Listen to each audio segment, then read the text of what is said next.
kar ka yanke wa wasu hukunci a bisa siffarsu ta zahiri ko abin da aka faɗa maka game da su ko abin da kai tunani game da su.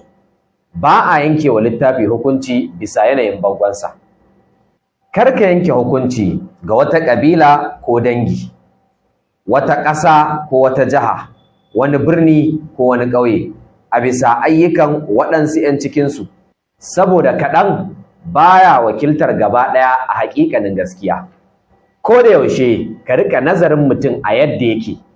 Kar ka ɗauki wani dangi, wata al'ada ko wani jinsi a matsayin mara daraja ko maƙasƙanci, saboda abin da aka faɗa maka game da su ko abin da kai tunani a ƙuntace. Ka girmama kowa kuma ka ba shi dama ya bayyana maka kansa a karan kansa shi kaɗai. Ka yanke wa kowa hukunci da kansa sai a samu fahimta.